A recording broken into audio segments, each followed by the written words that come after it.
दोस्तों, घरेलू उपचार और सुखी जीवन चैनल पर आपका हार्दिक स्वागत है।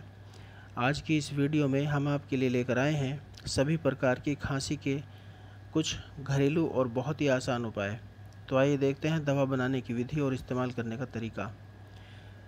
उपाय नंबर 1, छोटी पीपर 1 रत्ती यानी 1 चुटकी चूर्ण लें। बहेड़ा 2 रत्ती यानी 2 चुटकी चूर्ण लें और इन दोनों को 1 चम्मच शहद में मिलाकर दिन में 2 बार सुबह शाम या केवल सुबह सुबह खाली पेट 7 दिनों तक लें। इसके इस्तेमाल से खांसी में तत्काल 2-3 दिन में ही छुटकारा मिल जाएगा, लेकिन दवा 7 दिनों तक लेते रहें।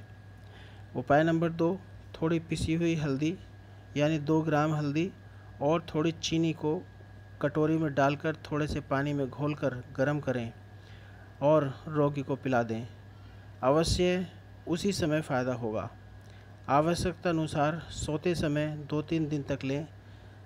या इसका दूसरा उपाय यह भी है कि हल्दी चूर्ण और चीनी दोनों को थोड़े गर्म पानी से ले सकते हैं। परहेज खट्टी और तली चीज़ों के सेवन से बचें। दोस्तों, इस नुस्खे को इस्तेमाल करें और कमेंट के ज़रिए अपना फीडबैक अवश्य दें। हमारा यह वीडियो यदि आपको अच्छा लगा हो तो सब्सक्राइब करें, लाइक करें और अपने फ्रेंड्स और रिलेटिव्स के साथ भी शेयर करें, ताकि इन नुस्खों का फ़ायदा उन सबको भी मिल सके। अब उपाय हमारे और फ़ायदे आप सबके, इसी ख्याल के साथ अब दीजिए इजाज़त। जल्दी ही फिर हाजिर होंगे कुछ नए मर्ज और उनके आसान से उपायों के साथ। तब तक आप हंसते रहें, मुस्कुराते रहें और अपना ख्याल रखें।